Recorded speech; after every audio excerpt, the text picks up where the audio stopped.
trying to create a positive atmosphere where the growth mindset is the philosophy and the way that we operate, then students start looking at like, how can I make this better each and every time?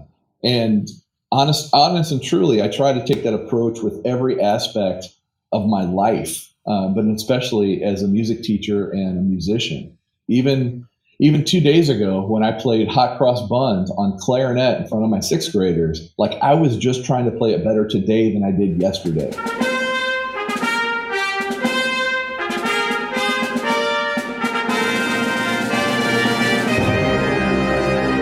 Hello, everyone. Welcome to Everything Band, a podcast that features conversations with composers, conductors, and performers of music for winds and percussion.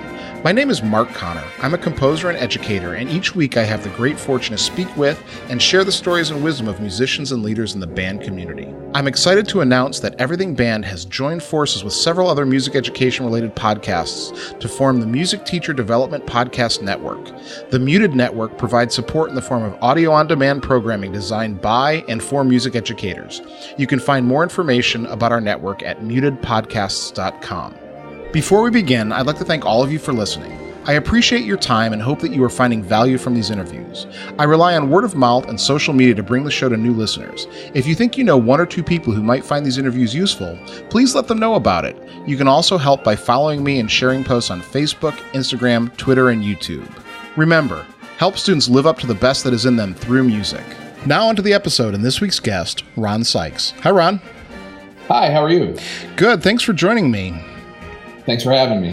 I'll prep the listeners before I ask you to introduce yourself that I know you. You are an important local band director in the St. Louis area, and you've been very kind to me as I've been sort of making a transition here from theory teacher, college professor, to someone who's more heavily invested in the band world, and so I appreciate that. Oh, well, thank you.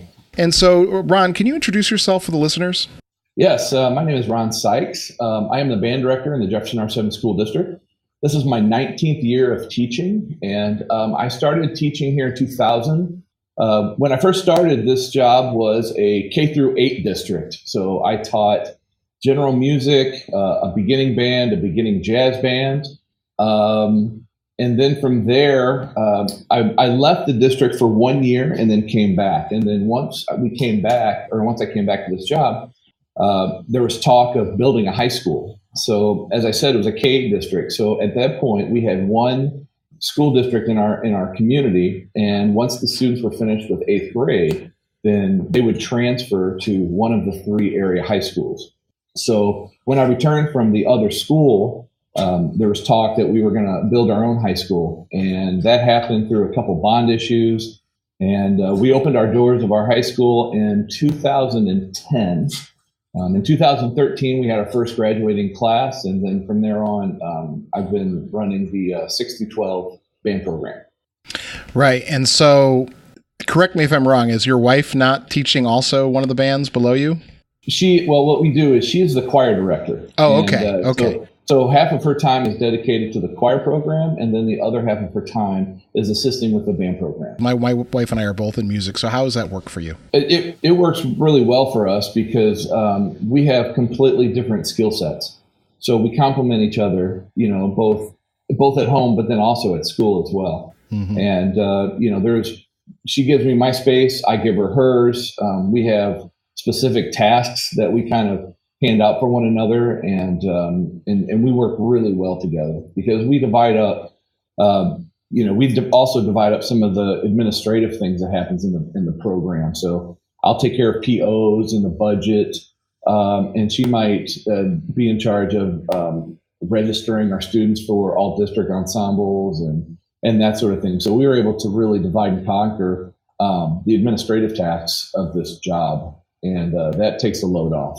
That's very helpful. So, Ron, can you tell me how you got into music and, where you got your early start, and then maybe the moment when you decided that you were going to be a professional musician or a music educator? Well, many of your guests, from what I gathered, they came from a very musical family. And although my family loved music, there was not one musician in the family as far as I could tell.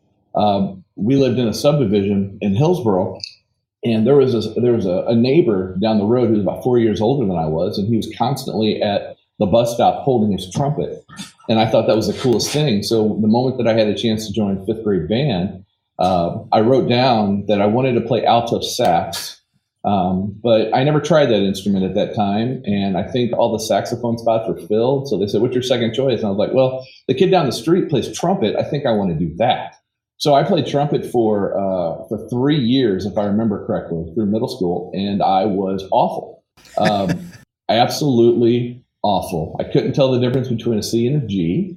I knew the names of the treble clef okay, and I knew my fingering was all right, but not having a lot of music background, my ears weren't developed to nail the pitches and the partials, and my parents couldn't help me either. So there was a level of frustration that started to grow, and I went to my band director, who Mark Troutwine is an amazing human being who happens to be a band director who happened to mentor me. He was fantastic, and he said, well, this isn't working out. You look frustrated. We don't have any percussionists in our band in junior high. Would you like to try percussion?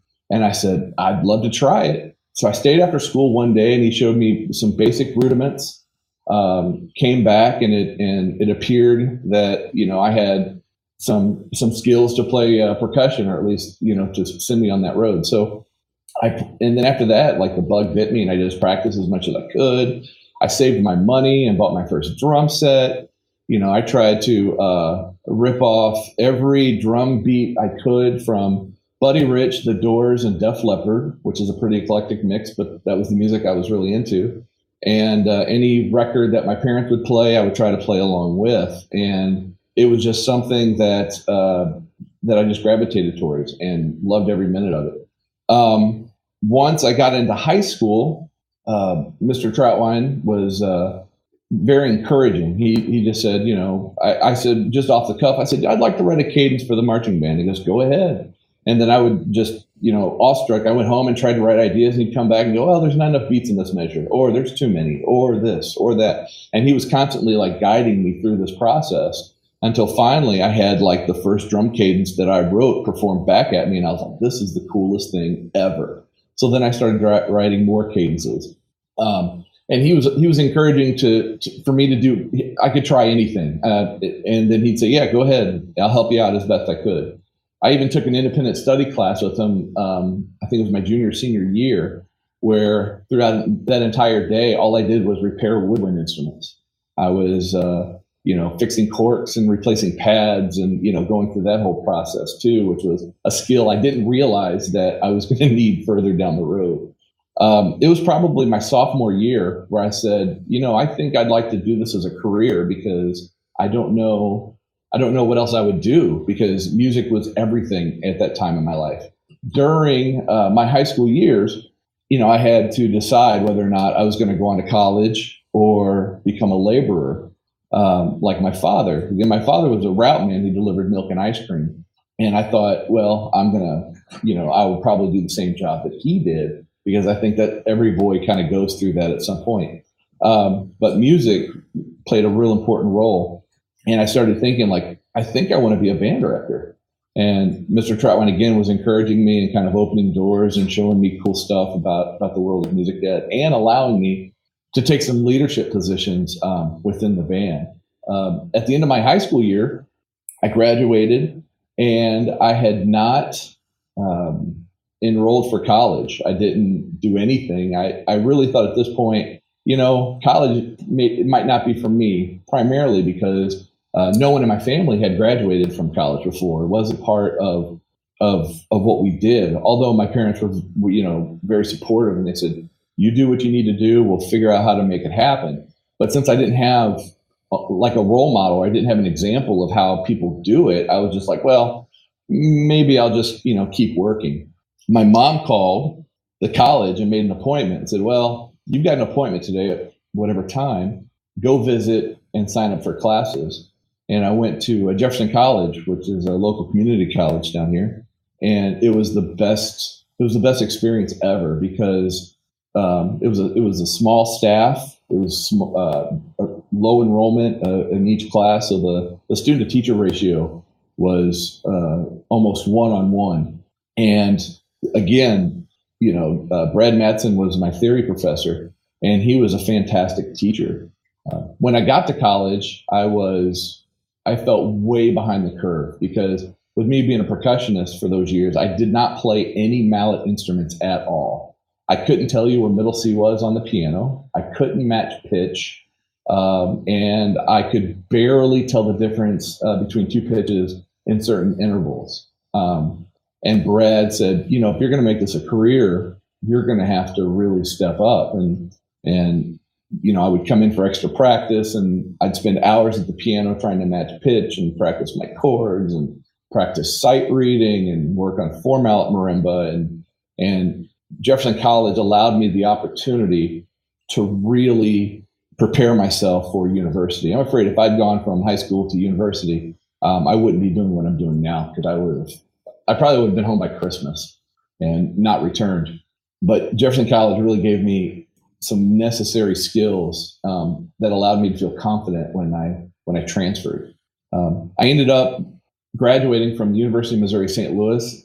Again, I've been blessed with great teachers.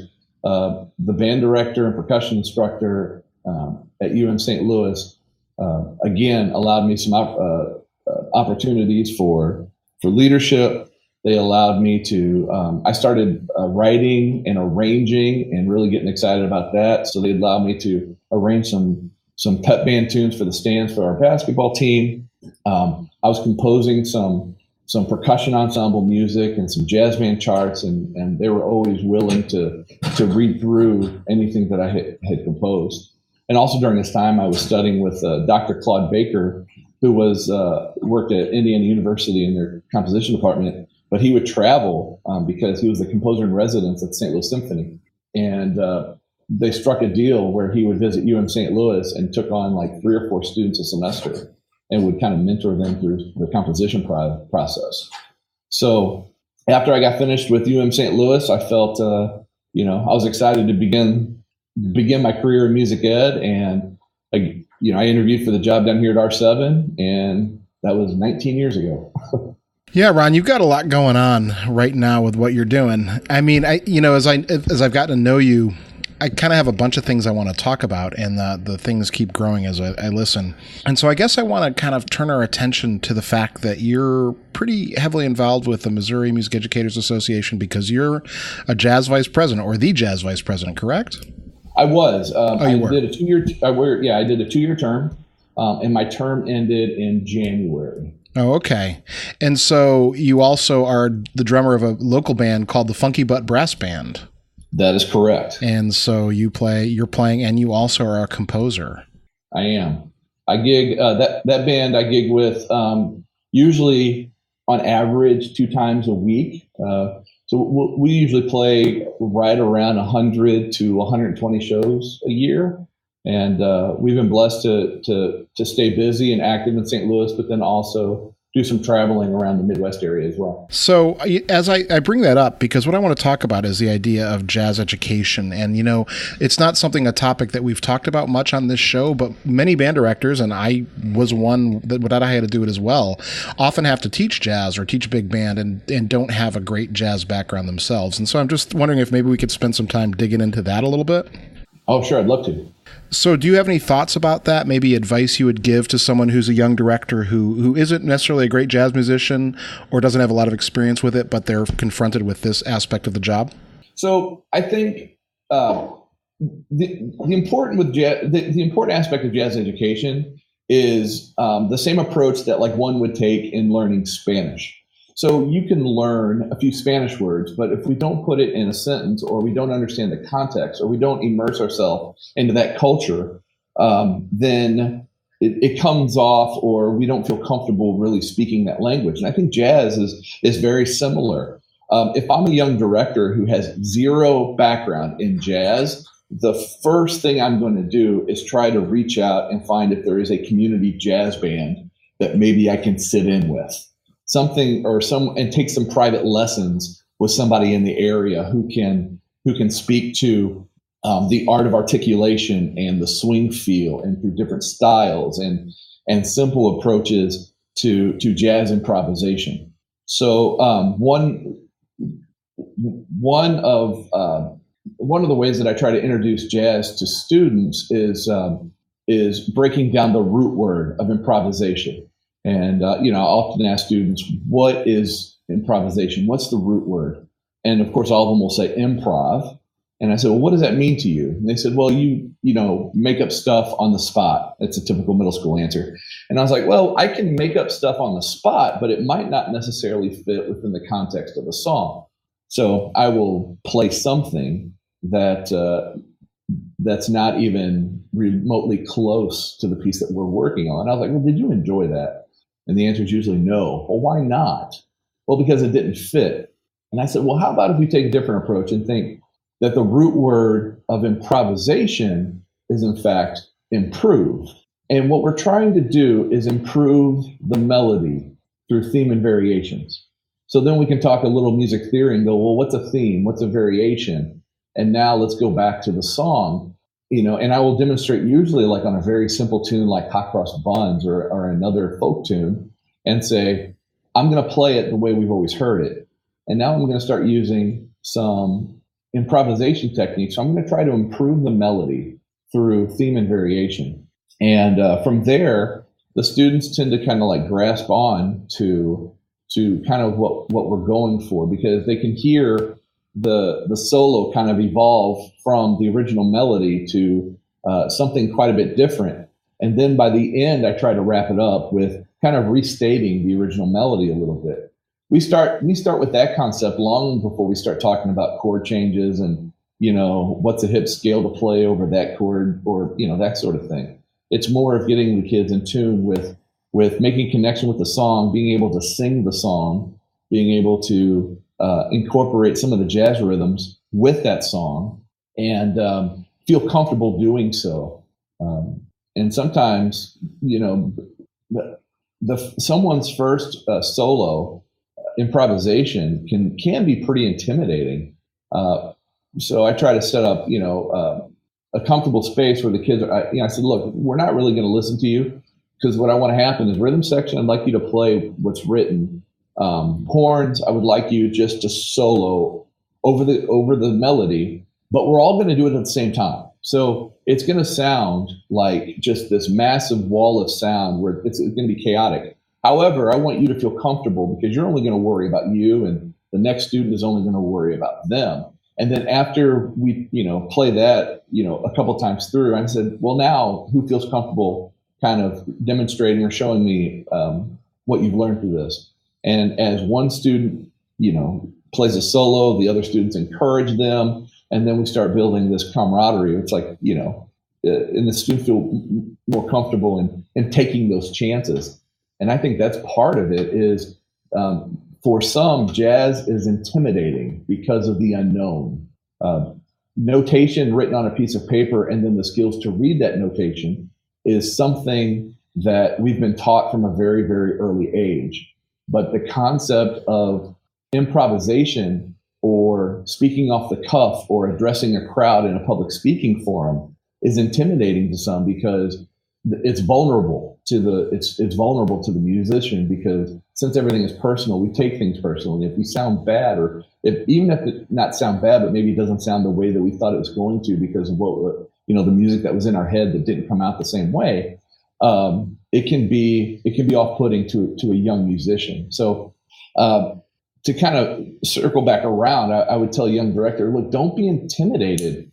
Jump in and just feel okay with the idea that it's going to take a process before you truly feel comfortable. Or as I like to say, if we're going to make a tasty omelet, we're going to have to break a few eggs and be okay with it. So, Ron, you've mentioned to me a few times in our own personal conversations, and then you just mentioned a few minutes ago about the idea of private lessons. Oh, when I was in college and in my first couple of years of teaching, we had a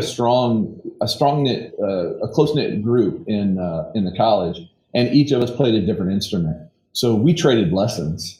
I even traded lessons with other percussionists because a good friend of mine was well versed in African percussion and Cuban percussion, and I was more well versed in jazz and soloing and vibraphone and that sort of thing. So he and I would trade lessons, within the percussion world. But then I started reaching out to other folks and say, look, I will show you some rudiments. I'll show you some sticking patterns. I'll show you a few things that will help you get your students started if you will help me with, your trumpet technique and how do you get the best tone and your articulations. Because as a percussionist, the concept of an articulation was pretty foreign to me for a while until I got those lessons on those independent instruments.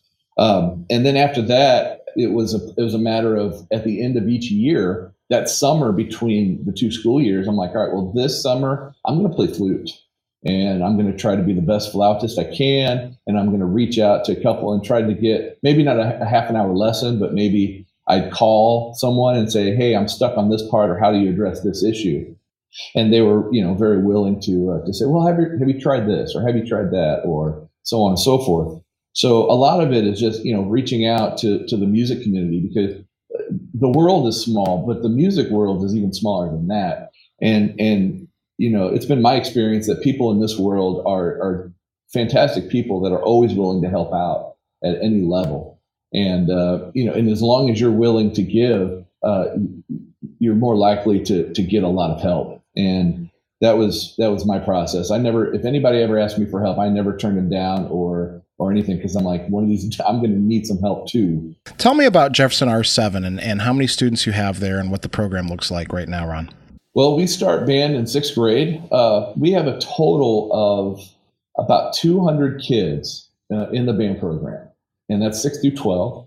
The total enrollment of our school district, and this is pre-K through 12, is right under 1,000 kids. So we're a small district, and I know there's districts much smaller, but in the grand scheme of things, we're a pretty small district.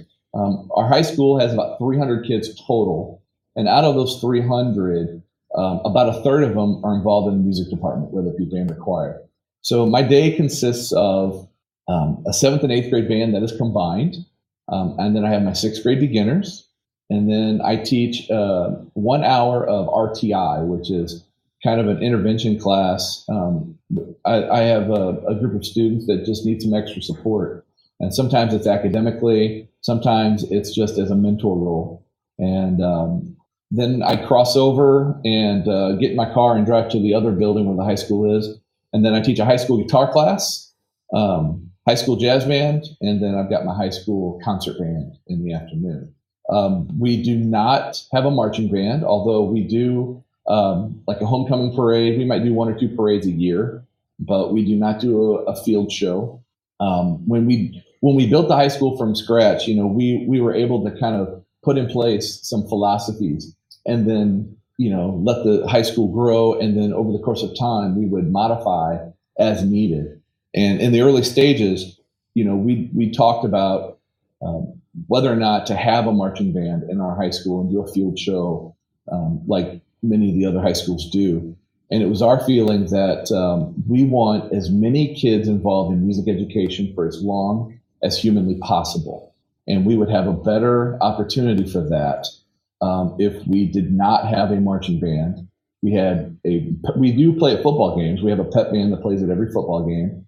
We have a pep band that plays at basketball games. But by not having that marching component, that's less time that's devoted outside of class. And we felt that we were going to retain more kids throughout their high school career. And so far, that's worked out really well for us. Do you ever find any pushback where students want to do the marching band?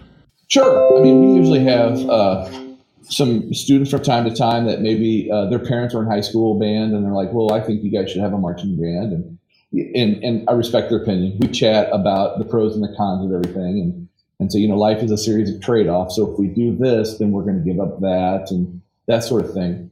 Every year or every other year, I usually send out a Google form to my high school band, just kind of like, taking their temperature, so to speak, on the subject and say, would you like to start a marching band? And the marching band can look like this, meaning how about if we do it it's completely extracurricular. So nothing in the school day. That also means that for those of you that run cross country, then you would have to make a decision of whether you're going to do marching band or cross country or football. You'd have to pick your extracurricular activity and stay with it. Or we can do modified to where we have marching band in the school day. We make it part of our day, along with doing a few outside of practices, and all the coaches would work together to make that work. We could do a parade band only, so no field show, but maybe we'll do 3 or 4 parades, or a couple homecoming parades for the local college or for some colleges. And time again, students have kind of came back and said, no, we're pretty happy doing what we're doing. And I kind of feel like the band program or the music program as a whole is kind of built on this 51-49% partnership. And that is, we're pretty 50-50, except for there's going to be a few times where I have to use my knowledge base, my degree, my years of experience to make those decisions at the leadership position. But by and large, the students and my leadership team, they have a big voice in terms of the direction of where the band goes, and that sort of thing. I'm thinking about my own experience teaching high school, and I was fortunate that I was restarting a program that had lain dormant for 30 years or so. And the principal asked me about marching band, and I said I wouldn't do the job unless if I had marching band. And so I was really lucky to have a situation that's similar to that. And I know I have a lot of listeners who are really heavily invested in the marching arts and in the competition aspect of marching band, but it was never my thing either. And so you have a pretty enviable situation, at least from my point of view. Well, again, I think it's not even, it wasn't even my real decision. I said, I kind of laid out the vision and kind of explained the position. And it was the admin and, that really supported the idea to see if this was going to work. And I'll be honest with you, if someone came to me tomorrow and said, if you start a competitive marching band, or you start a marching band at all, and you are going to see your number grow from 70 kids in high school band in a 300 kid high school to more than that, then I would strongly consider it, because I believe so strongly that music should be available to everyone for as long as humanly possible. But the reality is that, those numbers typically go down once a marching band is in place. And if you are a large school where you can kind of either absorb that loss, or B, have a second ensemble like a concert band during that time, where students have a choice to say, let me go into marching band or let me go into concert band. I think that's a fantastic system. But you also have to have a school large enough to support that philosophy as well. Yeah, that makes perfect sense to me. So, Ron, you're a composer yourself. You've written a few band pieces that I've taken a look at. And so how did that start? Through trial and error. Again, going back when I started at Jefferson College, I felt behind the curve. Like, I felt like everybody was light years ahead of me in terms of musical development. So since I started so far behind, I felt like I worked so hard to try to catch up.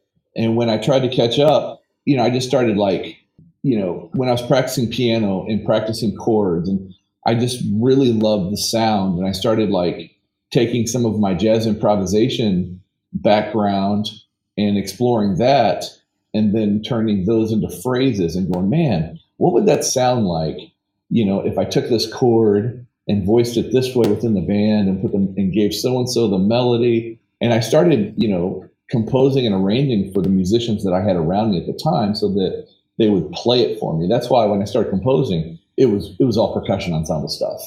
And then I started my first band piece, and that sounded awful because I didn't know anything. So then I would collect the parts and, edit everything, and then go back and try it again. And luckily the people around me were very willing to go, yeah, let's read through it again. And man, I think the saxophone's out of range. And I go, yeah, it sure is. A lot of trial and error. Until finally it came to a point where I had something play back at me from a band, and I went, that was exciting. It was, to have something that you've created played and performed back at you. The first time that happens was that bug bit me. So then I wanted to compose something else.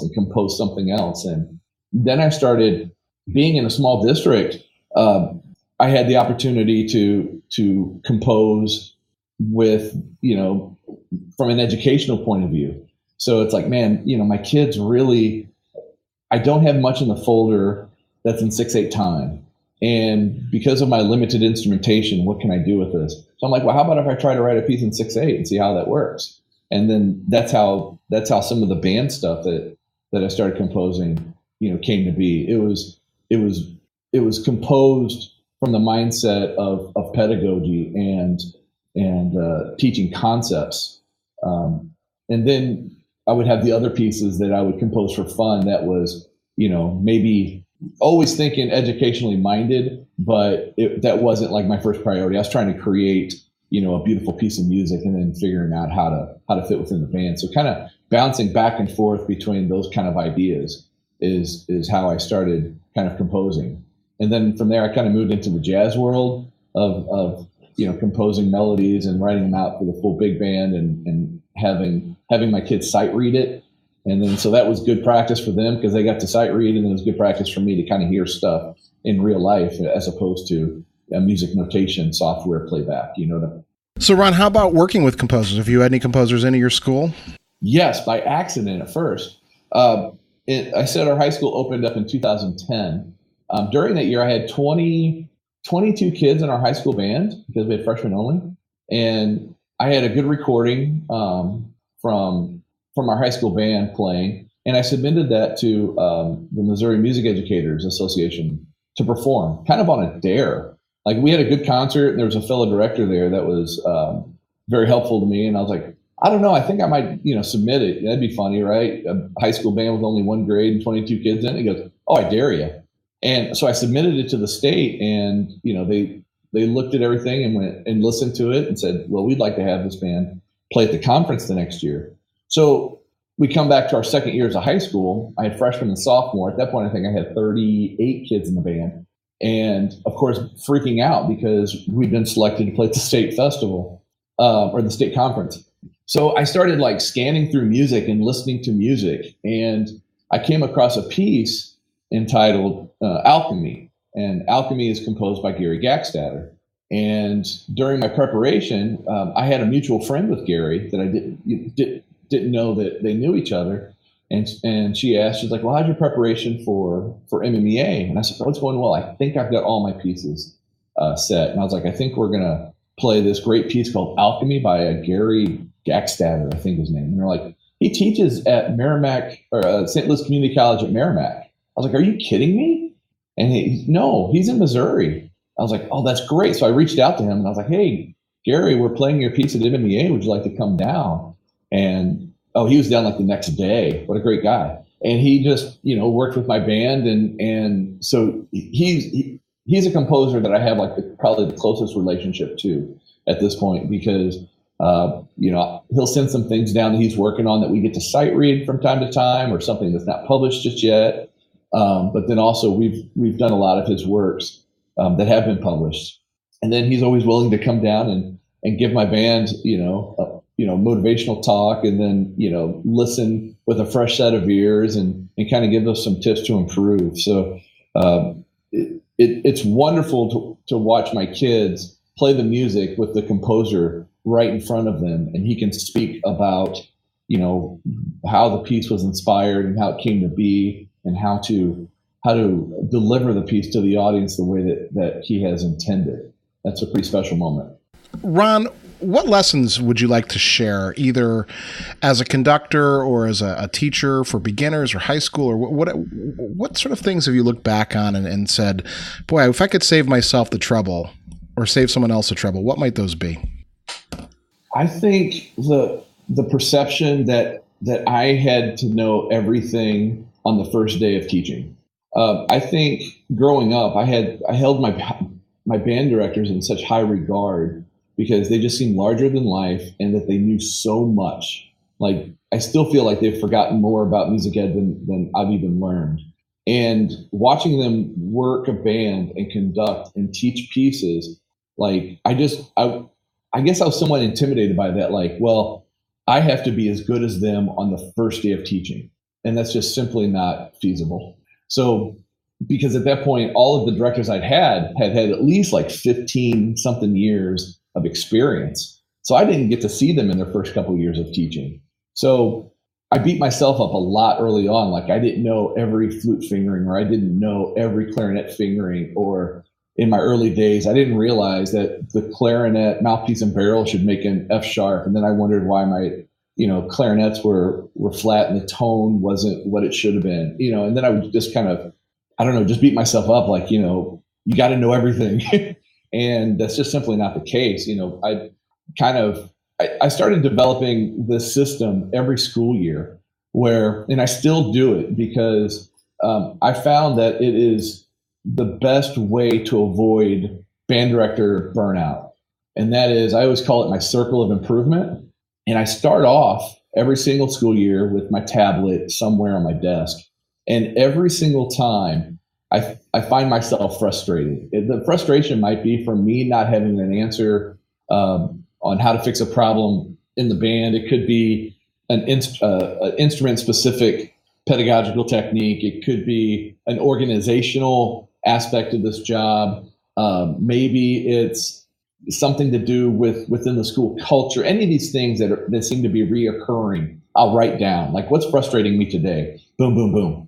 And then over the course of the year, I'll notice patterns and go, it seems this last year, my biggest problem was X, Y, or Z. And then my job this summer is I'm going to be the best at that one thing.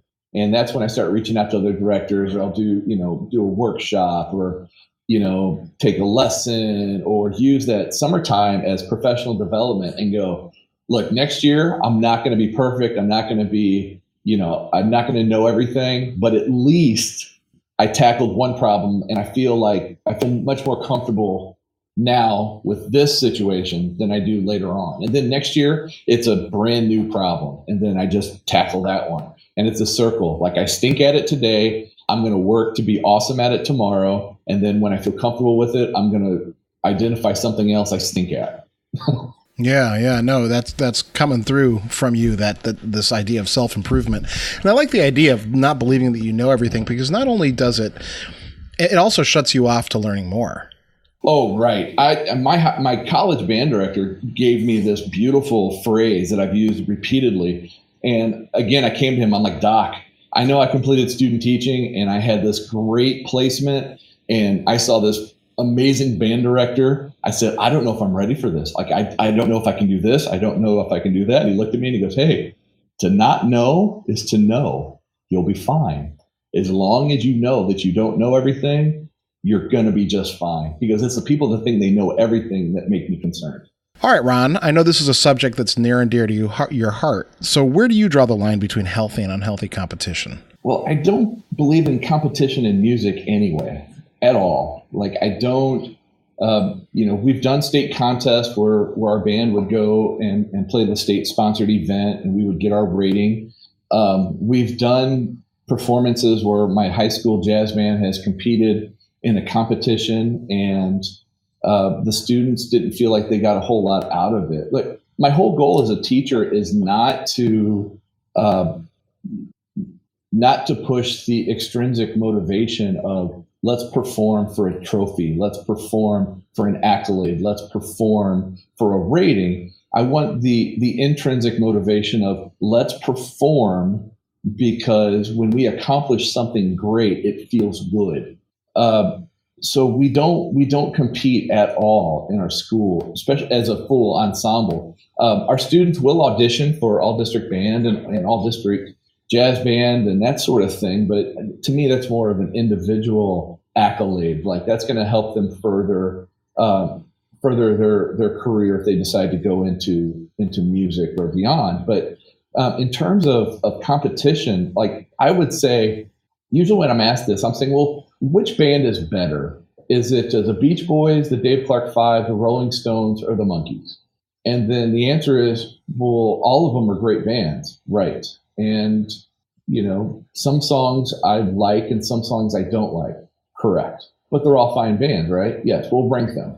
Well, I can't rank them because I like them all. Exactly. And that same mindset is why I don't really like competitions where everyone shows up to one spot and, there's constantly taking scores over what's happening either on the field or on the stage. And then there's a trophy presentation at the end of that.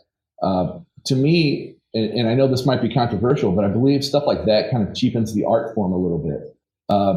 because I don't recall Sousa getting a one at contest. I don't recall, Count Basie winning first place in a jazz festival. And I think that this idea of competition was pushed in schools as a way to validate our existence to other people that are not musicians. By and large, music is a function of society. Imagine this: in my band, I've got 70 kids. Within that group, I have students that's going to score 30 plus on the ACT, and sitting next to somebody who doesn't really like school, and that their band class is really the only motivation for them being there. I have a band where I have some star athletes that are awesome on the basketball court or on the football field or cross country trail, sitting next to people that don't really want to jog to the next block and they have no interest in athletics. We have all of these people sitting in the same room with one common interest and goal, and that is, let's create music together. It's the largest team activity we have in the district, in the school, and it includes everyone in every walk of life. And I think that's a beautiful thing.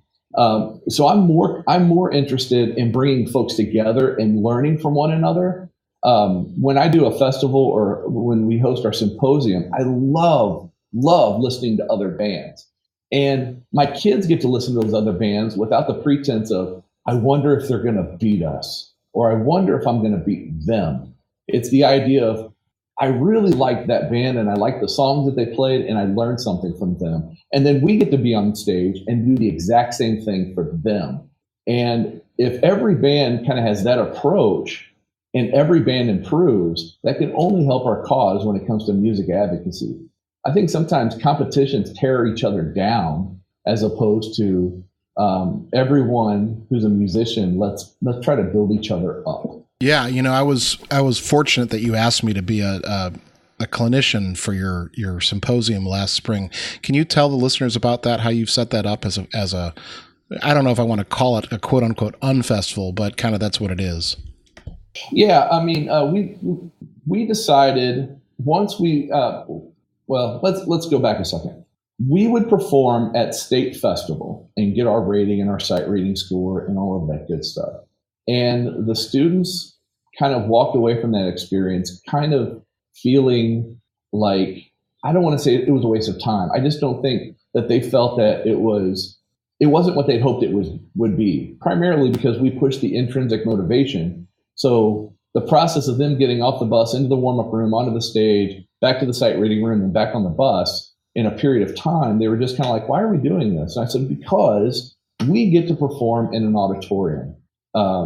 And I believe that every child should have the opportunity to perform in an auditorium, in the venue that was created to play music.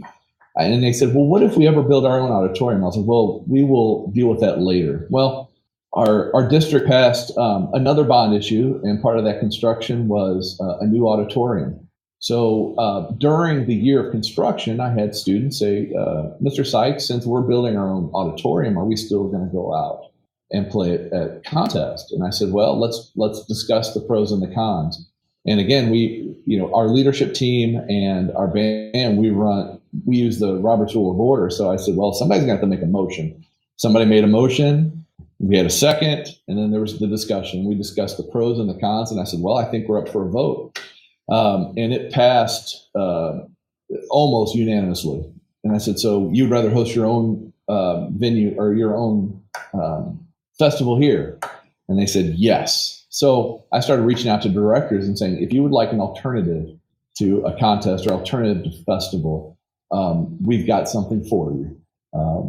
And we made it affordable for the school. Basically, whatever they would pay to their state festival was about the fee that we would charge. And the concept was simple. There's no ratings, there's no trophies. It's only music education. And you're going to come in, you are going to perform on stage, you're going to get a great recording from the room. Plus, we're going to have outstanding clinicians that's going to offer comments to improve. And then also you're going to get a clinic afterwards that hopefully that's going to inspire your kids to keep playing music forever. And we had a great turnout. We almost filled out every spot in the first year. And I think this year we will probably fill up all of our spots and have to go to a waiting list pretty early, because I'm already starting to get some early emails saying, hey, we'd like that spot in. But the vibe and the camaraderie of that day, because there was no threat of you're going to get a 2 or a 3. There's not going to be that judgment from somebody saying you're not good enough. And to me, that's kind of what I think ratings are. If you can get a 1 and then everybody feels great, or if you get a 2, you're like, oh, you're disappointed because of whatever. And maybe even completely ignoring the fact that the amount of musical growth that happened over the course of that time has now been kind of shut down with, one person given a rating or, a ranking within a group of other bands. So I love the idea of bands coming in, sharing the stage, bands and choirs listen, because we do choirs on one day on the same concept, and then bands the next day. Each group is listening to the other group, and just, it's a great atmosphere. And the entire event is organized and ran by our high school's Trian chapter, which is Trian Music Honor Society, which is sponsored through NAFME.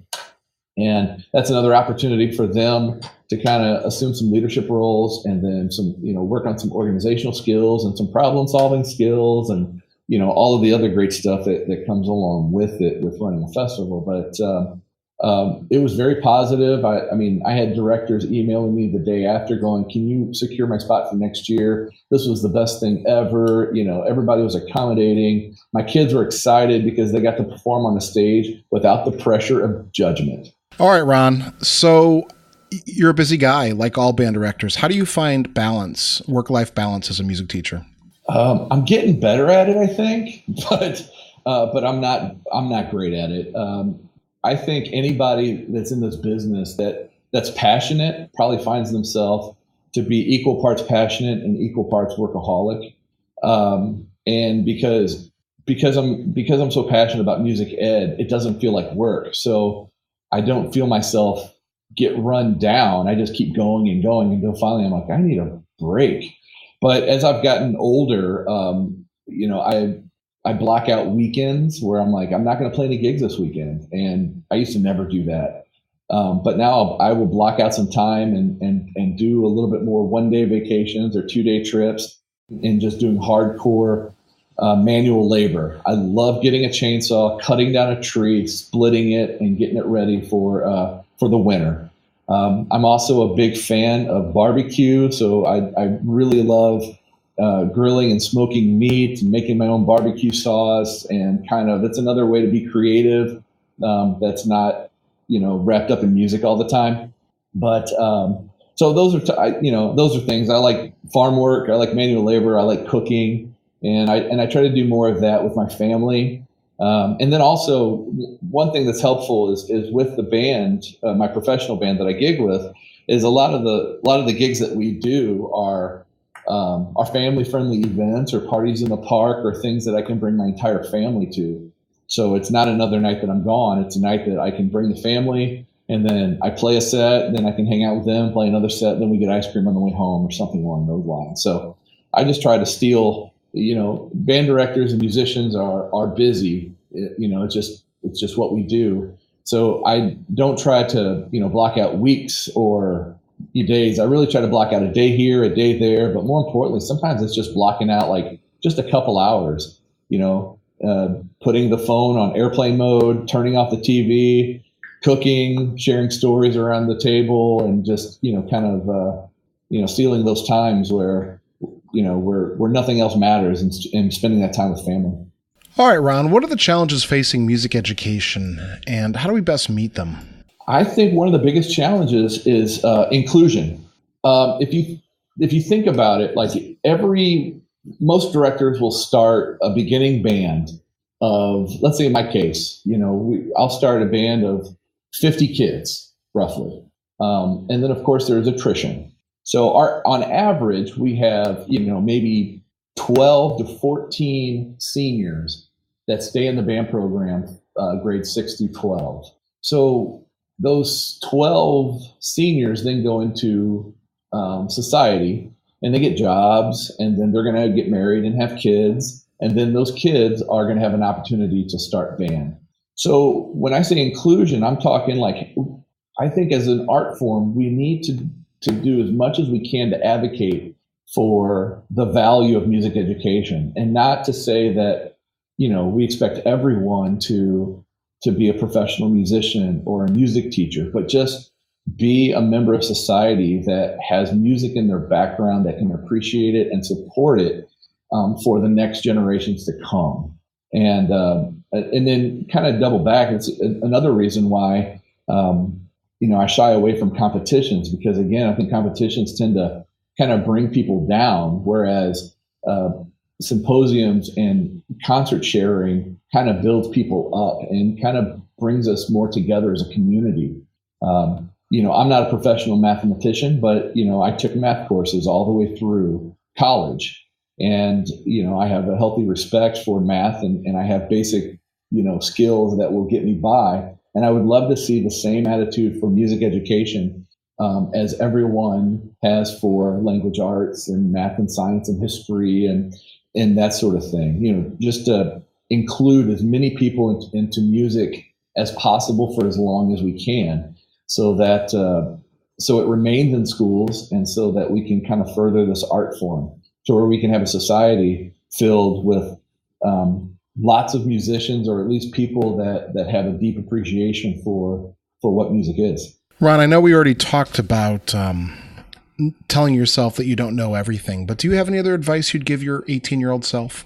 Enjoy the little successes. I think it took me a little while. Years ago, when I first started teaching, I also started training horses.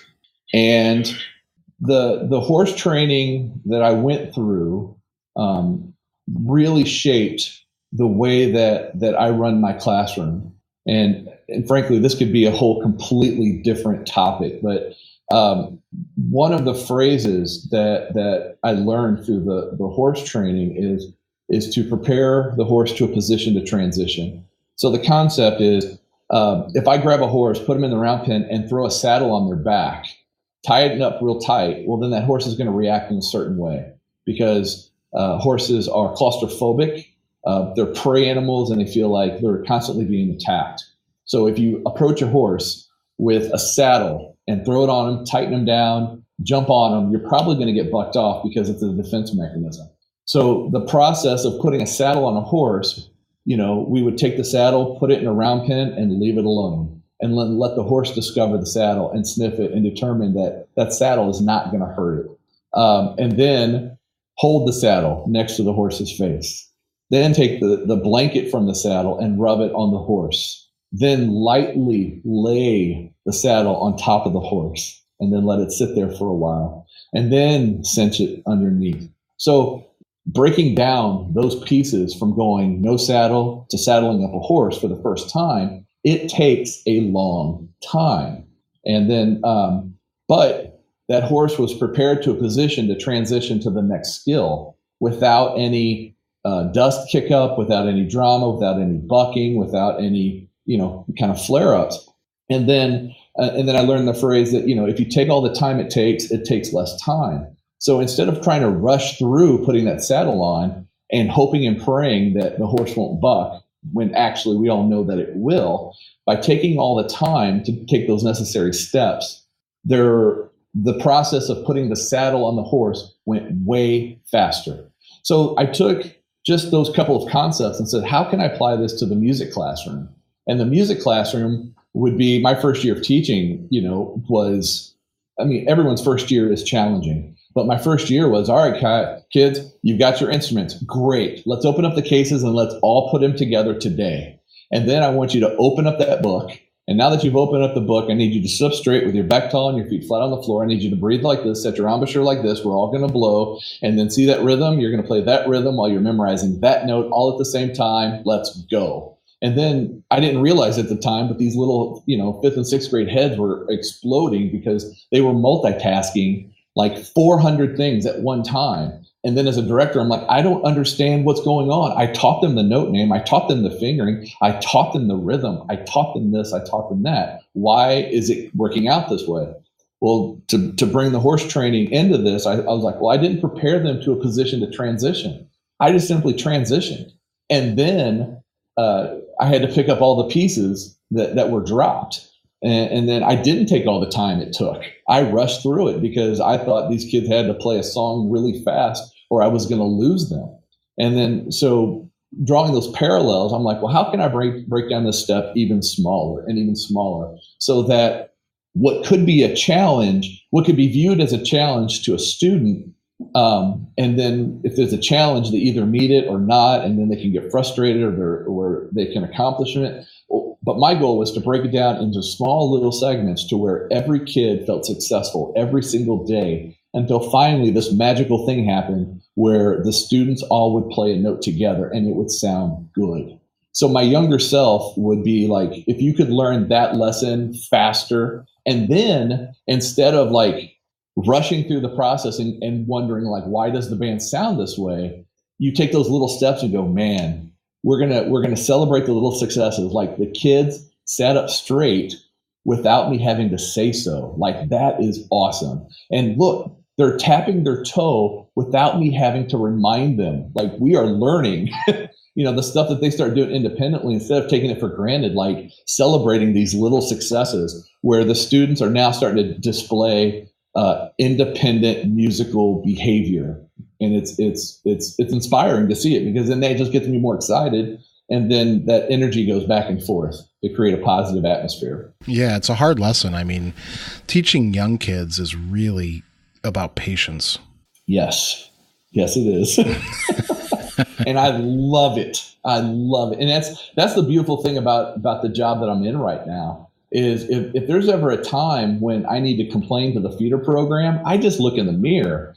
I get to start the kids and then I get to spend time with them and see them grow as young adults as they go through high school and then graduate and move on to college. So I really get to know these students and these parents over the course of 7 or 8 years and watching them go from a human being who couldn't put together, the ligature and the reed on their clarinet to someone who is now an all district band that, that's playing all of these beautiful clarinet runs in Man and Veen. Like that's a remarkable transformation. And I love it. That's really cool that you have that sort of long-term progression with them. Yeah, I love it. All right, Ron, if you had the choice and you had the opportunity to pick the piece you would last conduct or perform, what would it be? After listening to your podcast, I've been thinking about this question over and over and over. And I think I whittled it down to 3 or 4, but I know the rule is 1. So I would probably have to say, depending on the day, either Elsa's Procession of the Cathedral or Nimrod. But I would also throw in Overture to Rienzi and Man and Veen. So several of these are orchestral works. Would you do the orchestral version or the band version? I've been fortunate enough to conduct an orchestra one time, and that was awesome. But it would be the band works because that's what I would feel most comfortable with. Ron, is there anything coming up that you'd like to share or promote? Oh, not really. Share or promote. I've been fortunate enough to do some guest conducting and honor band conducting. So I'll get an opportunity to conduct an honor band on the west side of Missouri here in the spring. I'm going to be the jazz band director for the Southeast All District Jazz Band. I'm fortunate enough to play a lot of music around St. Louis with Funky Butt Brass Band and a few other groups. So you can find me on Facebook and Twitter and kind of see everything from barbecue food that I prepare all the way to what gigs I have coming up. All right, Ron, how can people get in touch with you? Oh, Facebook, Twitter. Usually if you Google my name, you'll probably find MLO Music Publications, which is kind of the website where I house some of my band compositions and pedagogical aids. So I would say the website, and I'm also on Facebook and and Twitter and all the social medias. Awesome. Ron, thanks so much. Thank you, Mark. I had a ball, and I'm humbled and honored to be part of this podcast.